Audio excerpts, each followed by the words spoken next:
Okay, there are 50 multiple choice questions on your final exam. 16 of them are on chemistry. 11 of them on biology. 12 on physics. And 11 on global systems.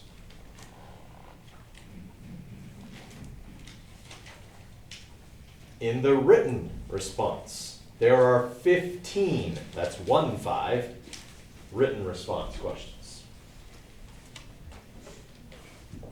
And there are 79 marks in the written.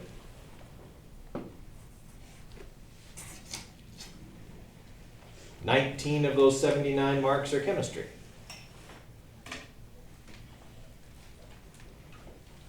20 of them are biology. 21 of them are physics, and 19 of them are global systems. Okay, so if you round that out for the whole test, there's 35 marks in chemistry, 31 in biology, 33 in physics, and 30 in global systems. So it's pretty evenly distributed, okay, in terms of marks per unit. Okay, so I don't think you need to say, oh, I got to really study this unit because the test is more heavily weighted that way. It's not. I mean, yes, there are a few more marks in chemistry, but that's just because of the way it worked out and the way I have to test it. But in the grand scheme, they're all pretty evenly distributed on the test. Okay. First thing that we did that's kind of important, first thing we did was like history of the atom, structure of the atom. And certainly you need to know the structure of the atom, like, you know, it has a nucleus where protons and electrons can be found, or protons and neutrons can be found, and electrons can be found in a cloud around it. Yeah, you need to know that. But there's out of 129 marks, that might be 1 mark, maybe 2. Okay, so there's not a lot on that. Okay, like directly, but naming is pretty important. Okay, because yes, there's a few multiple choice questions that are just like, what's the name of MgNO32? Okay, and you would have to A, B, C, or D that one. Yeah, certainly there's a couple of those. Okay, but what's more important is if you were asked to, like, you know, write out an equation, okay, and you had to write it out in words, then, you know, being able to write the names of compounds is pretty important. Okay, so make sure you go over that. Do you have lots of worksheets on that? Like tons of them. Now, do you need to do them all over again? Please don't. That is not an effective use of your time. Okay, but pick a few questions at random off of those sheets and see how you do. Okay, if you're getting them all right, then you're good with that, and you probably don't need to spend a whole lot more time on it. Okay, but it is something you do need to look over just to make sure that you've got it handled. Okay. And then, of course, writing the formula for compounds. I would say that's arguably even more important than the naming. Okay? And not because there's more multiple choice questions on that, there aren't, okay? But because it's so crucial for reactions and mole equation for you to be able to write formulas correctly. Okay? So often I have people that they'll do an entire mole equation question and all the work is right, but they got the formula for the compound wrong. Okay, which arguably is the simplest part, but they get it wrong and then they really don't get much else on that question. So that's important. Being able to write or predict the products of a reaction, also important to be able to write the formulas for compounds. So definitely go over that. Lots of worksheets on that. Pick a few, see if you get them right, and you're set. Okay, so being able to write the formulas for compounds, that's pretty important. Okay, and lesson 12. Okay, I would say if there's one skill in chemistry worth more marks on the test than any other, it is this one: reactions, writing, predicting, balancing.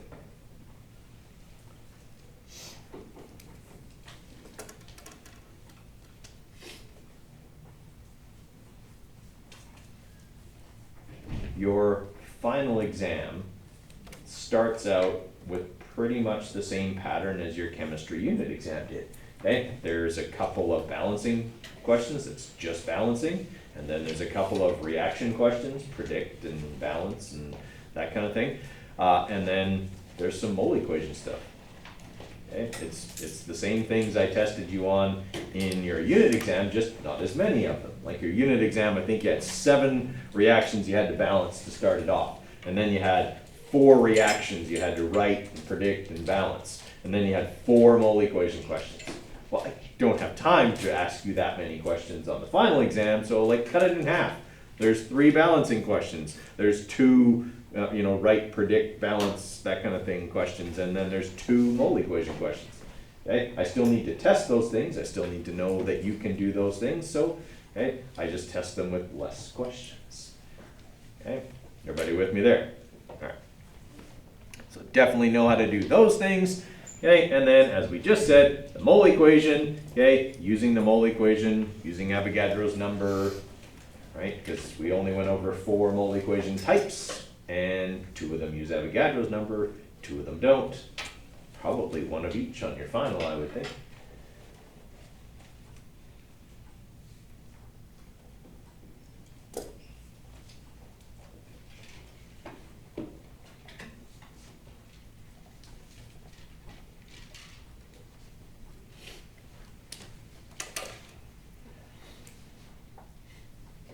Okay, and in terms of multiple choice questions, you'll need to go over lesson 4 on the properties of compounds, because we did a lab on that. That was our first lab where you had to identify some unknown compounds, okay, from just their physical properties. We did the solubility test, conductivity test, pH test, all that stuff.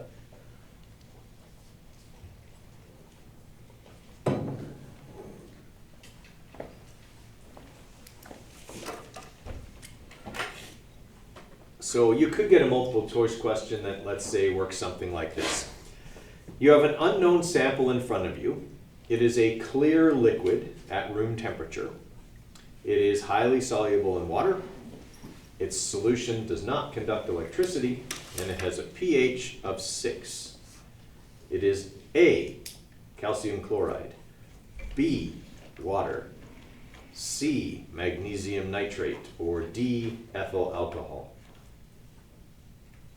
Okay, which 2 can you eliminate right away? Yeah, you can eliminate the 2 ionic compounds right away. It's a liquid, right? All ionic compounds are crystalline solids at room temperature, so that one's out. It also doesn't conduct electricity, which also eliminates the 2 ionic compounds. So you're left with water and ethyl alcohol. Oh, I forgot to mention it had a smell.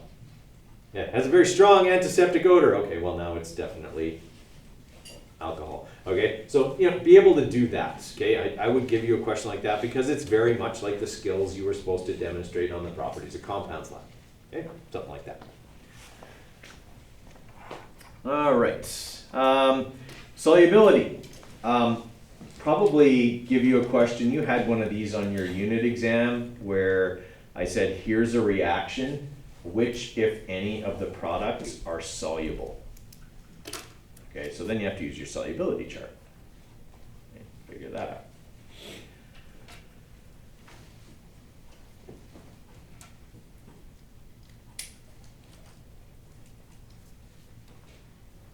I would say you should also probably know the terminology around solubility. Okay, so like, precipitate, homogeneous solution, heterogeneous solution, solute, solvent, saturated, okay, all that kind of stuff. Because there could easily be multiple choice questions about that.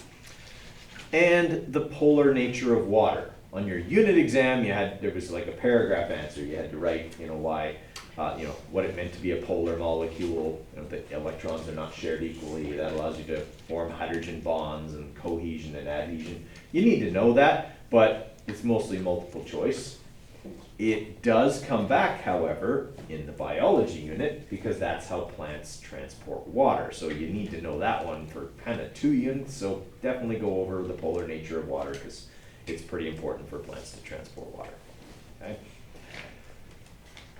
All right, questions there? Okay.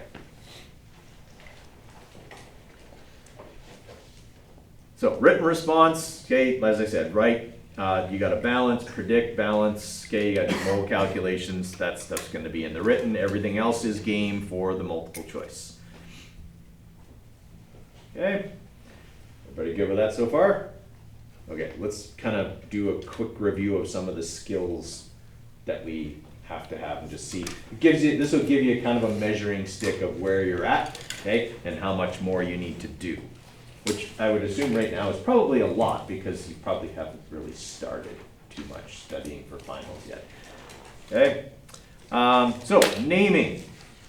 Let's review the rules real quick. If I'm writing the name of an ionic compound, okay, I write in what order? Metal first, non-metal second. And obviously I have to be able to tell whether it's ionic. I look for a metal if it's got a metal in it, it's ionic. Okay. Do I change the name of the metal at all? No. But I change the ending of the non-metal to I. Do I change the name of polyatomic ions if they end up in there at all? No. Okay. When would I use brackets? I know that's a formula thing, but when would I use brackets?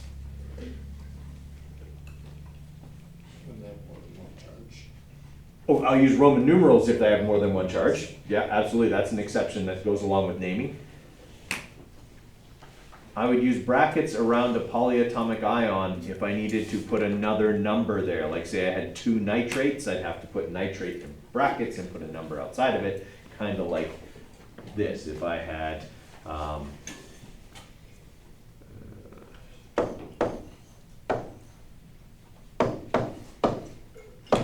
okay, that would be magnesium nitrate, right? This would be a +2, this would be a -1. Okay, when I drop and swap, I have to put the 2 outside of the brackets. That way it says I have 2 nitrates and not 1 nitrogen and 32 oxygens. Okay, is that ringing a bell? For molecular compounds, if I'm writing out the name, okay, it's going to be 2 non-metals, so I just write them in the order that the formula goes. And sometimes I have to put in some prefixes, which of course I never put in an ionic compound. Okay, so I got to use the prefixes there, and the second non-metal needs to have its ending changed to "-ide", but not the first. Okay, well, let's put a few up here and have you guys give them a try. Okay, let's try those ones first. Give you a couple minutes on those. So it would be magnesium, and then Cl is chloride. Okay, so magnesium chloride. All right. What about the one over there on the right? Ionic or molecular? Molecular. It's 2 non-metals. Okay, do I need to put prefixes in that name? Okay, so what goes on the nitrogen? Di. So dinitrogen trioxide. Good. All right, now this one's a little bit trickier. Why is this one a little bit trickier with the Fe2O3? It needs Roman numerals. Iron is a multivalent metal, meaning it has more than one possible charge. It can be a 2 or a 3, much like many of the transition metals there in the middle. Okay, so I'm going to write it out as iron oxide. Okay, and how do I know I need to use Roman numerals? When I look at the periodic table, what will I see? 2 possible charges. Okay, so I can see that iron can be a 2 or a 3, but my nonmetals, there aren't any nonmetals that have more than one possible charge. So I look up oxygen, it's a -2 charge. All right. In an ionic compound, the negative charges and the positive charges have to add up to what number? They have to add up to 0. They have to be balanced. Same number of positives and negatives. So if every oxygen is a -2, and there are 3 oxygens, there are 6 negative charges in this compound. That means there have to be 6 positive charges in this compound. And I have to get 6 of them out of 2 irons. So what's the charge on each iron? 3. 6 divided by 2. Okay, so now I know I need to put a Roman numeral 3 right here on the iron. Okay, everybody follow on that one? Okay, should you expect to see a couple on your test that have Roman numerals? I would. All right, what about this one here? I got, is it ionic or molecular? Still ionic. Sodium is a metal. Carbonate is a polyatomic ion, so it's in that box at the top of your periodic table. Does it change how I name it? Nope. This is just sodium carbonate. Done. Okay, I think I have one more here. Oh, no. Okay, so now let's go the other way. Now I'm going to give you the names, and I want you to write the formulas. I do need to drop and swap that compound. Okay, we got a +1 here and a minus 1 here. Okay, so that one's okay the way it's written. Now I just need to go back and balance the whole reaction. Okay, so the whole reaction is that I've got 2 chlorines in the reactants, but I've only got 1 in the product. So can I just put a 2 beside the chlorine right here? No. Where do I have to put it? Right, I have to put it here. I can't change what I have. I can only change how much of it I have. That's what the big 2 coefficient means. But that big 2 also applies to the sodium, so I need a 2 here as well. Okay, everybody following so far? Is the reaction balanced now? If it was fill in the blank, would you have to put a 1 in front of the chlorine? Yes. Okay, oh, I left some numbers on there. Oh, you're lucky there. Okay, so if I want to balance this one, I kind of gave it away. What kind of reaction is it first? Combustion. Okay, so we got CO2 and water, okay, as our products there. Okay, now if we are balancing this, I'm just going to remove those answers that I clumsily left there. How do I know I needed to put a 2 in front of this stuff? Because there's an even amount of carbons. There's an even amount of carbons. So I have to apply the rule of 2, which is to start my balancing with a 2. When I do that, I have 2 times 2 is 4 carbons. So I put a 4 there. 2 times 6 is 12. 6 times 2 is 12. And then I can balance my oxygens, because on the product side, I've got numbers in front, of both compounds. So 4 times 2 is 8, plus 6 times 1 is 6. 8 plus 6 is 14. 7 times 2 is 14. Okay? Everybody good with that one? All right, and then for our last one, again, I left a number in there that I shouldn't have, so we'll just take it out for now. Predicting this, what kind of reaction is it? Double replacement reaction. So what do I do in a double replacement reaction? I swap metals. I got to make 2 new ionic compounds. So on this side, magnesium will end up with nitrogen, or sorry, not with nitrogen, sorry, with nitrogen. We'll end up with oxygen, and sodium will end up with nitrogen. Now, since those are both ionic compounds, what do I need to do with both of them? Drop and swap them both. Okay, so magnesium and oxygen are both 2s, so that compound's fine the way I wrote it. Okay, this one here is a +1, and this is a -3, so I got to go Na3N. All right, now I got to start the balancing. My biggest number is 3 in everything except combustion reactions. That's how we start. However, I got 3 sodiums and 3 magnesiums. Which one should I start with? I'm going to start with magnesium because it's got a bigger charge. In the end, for this reaction, it doesn't matter which one. It'll work out just fine. But there are cases where it's sometimes better to go with the biggest charge, especially if it's a non-metal. Okay? So in this case, I'm going to start with magnesium. There are 3 here, and now there are 3 on the product side. Okay, that gives me 3 oxygens as well. So I'm going to come over here and make sure I've got 3 oxygens, and then 3 times 2 is 6 sodiums. So I go back over here, make sure I've got 6 sodiums, and then 2 times 1 nitrogen is 2 nitrogens, and there's already 2 over here. So now we're good. Okay, ringing a bell? All right. Well, let's see how much we remember about this. Let's give that one a try. That's the easiest of the 4 types, by the way. Okay, so on this one, we are told the mass. We're told it's 250 grams, okay, and that it's sodium sulfide. So that's Na with S. It's an ionic compound. This is a -2. This is a +1. So we got Na2S.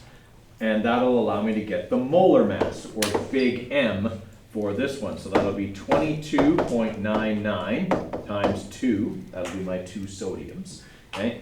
Plus 32.07, my 1 sulfur there.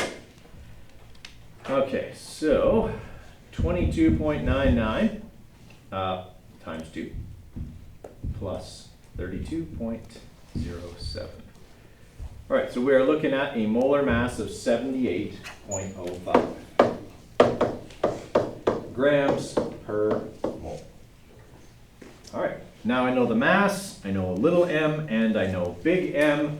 My mole equation is little m over big M, so now I can calculate the number of moles. I just have to divide the two numbers I had, 250 grams divided by 78.05 grams per mole. And when I do that, the grams will cancel, and I will be left with moles. 250 divided by 78.05, and 3.2 moles.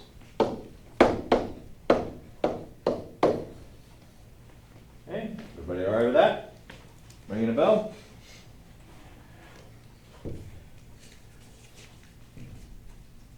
Okay, try that one.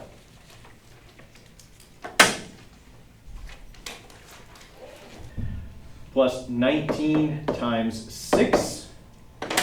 Okay, so 28.02 plus 19 times 6 is going to give us 142.02 grams per mole. All right, now that I've got N and big M, I do have to do a little tiny bit of very easy algebra here. In order to isolate little m, I must multiply both sides by big M, and then I can go 142.02 times 11 moles, okay, and that will give me my proper mass, which will be 1,562.22. What's my units? Grams. Okay, ringing a bell? All right, so those were the two that didn't involve Avogadro's number. There are two other types that do involve Avogadro's number. There is one of them, which is why I've written Avogadro's number behind it, just in case you forgot it. It is on your formula sheet. By the way, you will get a fresh color version of the periodic table I gave you at the beginning of the year. So you get a fresh one, okay, in color with everything on. Yeah. Okay, so on this one, we're looking for the number of molecules. Okay, and it's calcium chloride, so that can help me get big M, CaCl2. So that's going to be 40.08, 1 calcium, plus 35.45 times 2, that's the chlorines. That should be 110.98 grams per mole, okay, for my molar mass. They also tell me the mass, 175 grams. Okay, so I need the number of molecules. What can I find with little m and big M? I can find n. I can find the number of moles. So we'll do that first. That seems like a good starting place. Okay, divide little m by big M. Okay, and so that'll be 175 grams divided by 110.98 grams per mole. Okay, so 175 divided by the number we didn't calculate, 110.98. All right, so there's my moles. I'm just going to write 1.58, but I'm going to keep all those numbers in my calculator, as you should do. All right, so now I have the number of moles, and I have Avogadro's number. What does Avogadro's number tell me? It's the number of molecules in 1 mole. So if that's the number of molecules in 1 mole, and I have 1.58 moles, what do I need to do with those two numbers to find out the number of molecules? I have to multiply them together. Okay, in the same way that if I asked you how many donuts are in 2 dozen, you would automatically go 2 times 20, 2 times 12. Okay, it's the same thing. The 12 is Avogadro's number. Okay, they work exactly the same way. So then to get the number of molecules, okay, I'm going to take the number of moles and I'm going to multiply by Av's number. Okay, and so I am going to get then. Alright, so I'm going to, come on. I'm going to take the number I just calculated with all the decimals in it, and I'm going to multiply that by Avogadro's number, which of course has to be enclosed in brackets because it's scientific notation. Alright, so I have 9.49 times 10 to the 23 molecules.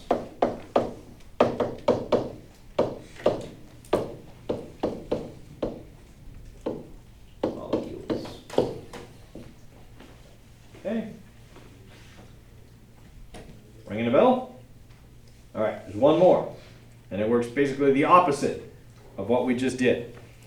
And that is if I were to give you the number of molecules and ask you for the mass. Okay, give you a few minutes on that one. This one here, we are told the number of molecules. And it is 2.5 times 10 to the 24. Okay, I am also told the material.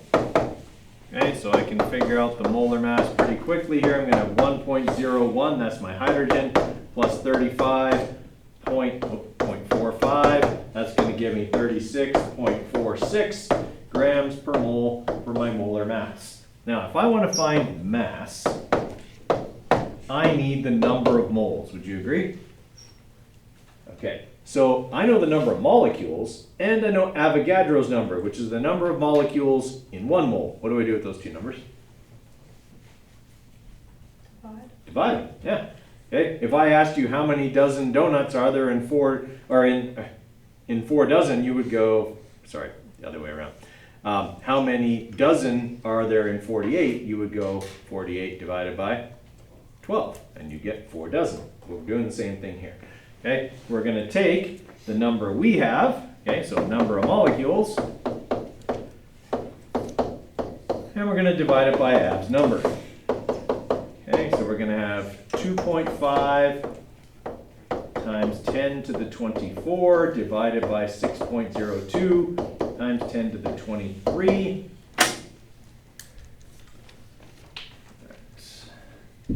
2.5 E24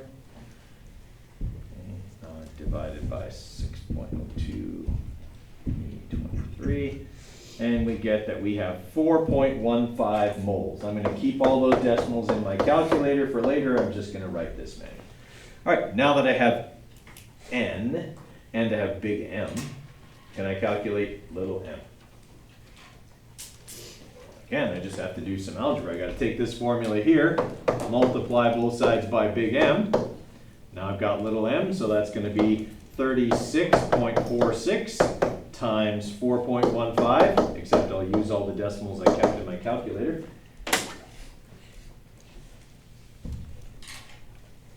Okay, multiply that by 36.46. Okay, and we got 151.41 grams as our final answer. Okay, you're ringing a bell? All right, you're going to get two of those on your final exam. Probably one that uses Avogadro's number and one that doesn't, if I were a betting man and the guy who wrote the test. Okay. All right, that should take care of all that. Okay, don't forget how to use your solubility chart, or rather remember how to use your solubility chart. Okay, when you're looking for things here, okay, very soluble is the first row, not soluble is the second row. If it says something like group 1, you know that's the first group on the periodic table, then group 2, 3, 4 as you go across from left to right. Questions on the solubility chart? Okay, questions from you? Anything you want me to go over in more detail? Polar molecules? Okay, so polar molecule goes like this. Water's a polar molecule because the electrons between hydrogen and oxygen are not shared equally. Oxygen is more electronegative than hydrogen is. So the electrons are more attracted to oxygen than they are to hydrogen, so they spend more time hanging out with oxygen than they do with hydrogen. That makes the oxygen end of the water molecule negatively charged, and it makes the hydrogen ends of the water molecule positively charged. So it has a positive pole and a negative pole, hence polar molecule. Okay, those ends that are charged can be attracted to the opposite charge on another water molecule. That causes hydrogen bonding, which can then lead to cohesion, adhesion, surface tension, all that stuff that we talked about before. That's polar molecule stuff. Yeah? Okay, anything else? I was just gonna ask, is there like anything to do with like, is like describing like the discoveries of the scientists, but like what led to like the. If, I think I might have put one thing in the multiple choice and be somebody very obvious, if I did. Can't remember now, I played around with it so much, I can't remember if I took it out or left it in. Okay, so yeah, look at lesson 1, but like read it like once and you're good. You guys know where protons and neutrons and electrons are, and that's what's important. Okay, what else, guys? Is there gonna be an application question about solubility on like a realistic situation that we had on the similar? If I put something like that on, it would be a multiple choice question. So that'd make it a lot easier, a lot less explaining. But that type of thing is on there, yes, but not as a 5-mark written response question. Okay, so stuff about solubility, like would this be soluble with that, or in the end of this reaction, which of the products is soluble, something like that. Probably not a, hey, you want to treat water like you did in that question, nothing that in depth. Okay. All right, what else, guys? And the written response, like for this part is just like formulas and. It is literally this. Yeah. There are 3 balancing questions, 3 reactions that need balancing, 2 reaction questions, 2 mole equation questions. That's it. Yeah. Okay. All right, this morning I posted the final exam review package. Okay, so it's in Google Classroom. There's a PDF document there. There's everything in there. Okay, there's some chemistry stuff. It is the key, so the answers are actually on the document that I built. Okay, so you know, spoiler alert, they're right there when you're doing it, and it's got a little bit of everything from each unit. Some of them are old exam questions, so you get an idea of the level of difficulty. Okay, but you can have a look at that. I also posted the recordings of what I did today from last semester, so they're there. I don't know if you like, if you're really bored and you want to watch them again. Okay. But that's what's there. Remember, you also have your unit exam on Thursday that you definitely need to be ready for as well. So if you're starting to pick away at the final exam stuff, good for you. That's awesome.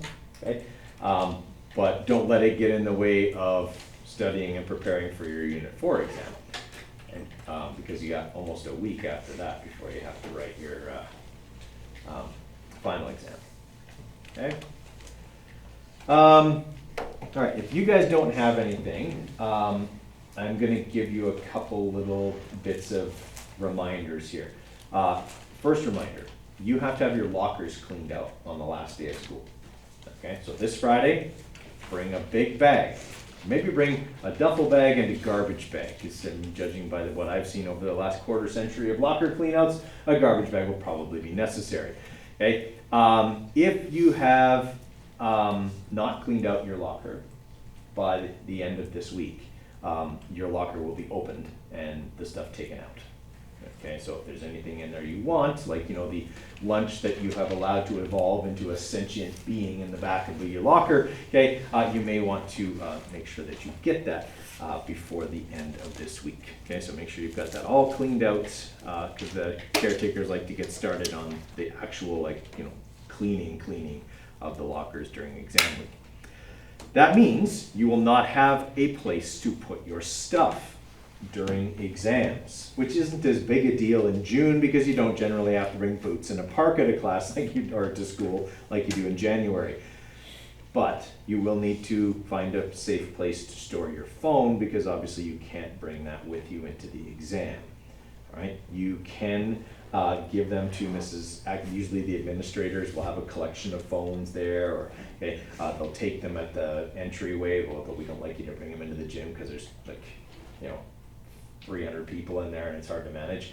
So drop them off there or just lock them away somewhere else, okay, so that they don't come in with you, and that includes any other device that can wirelessly communicate with the outside world, okay, that cannot come in as well.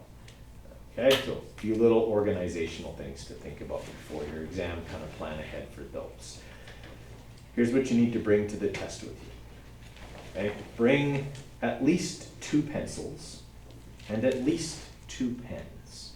Right? That way you got a backup of each writing utensil should you require it. If you break your pencil and you need it sharpened, we can do that, or we'll just trade it out for one that we have there. We usually have a bucket of them. Your calculator, and it needs to have fresh batteries in it. Okay, so if you haven't changed the batteries in it before or lately, put new batteries in it, or bring a fresh set with you just in case, because I'm going to come around and clear, well, I'll give you instructions on how to clear your calculator, and then I'll come around to check. Okay, if I come around to your calculator and the batteries are low, it'll just say battery low and it won't let me clear it. In which case I put it in my back pocket and I go around and I clear all the other calculators. And then, because I'm old and gibbled, I will hobble to the office where they have more batteries, and I will put fresh batteries in your calculator, clear it, put your garbage batteries back in, okay, and then hobble back to the gym. I mean, you could be without your calculator for a while, and that whole situation just seems like it would be really stressful. Okay, so we want to avoid a stressful, anxiety-inducing situation by just making sure we got fresh batteries in there, or if you got the super modern one, plug it in the night before, right beside your phone, charge them both. Okay, but no, I'm going to clear your calculator. So if you're, storing, the latest version of some sort of AI on your calculator, make sure that you've offloaded that before I clear it, or it will be gone.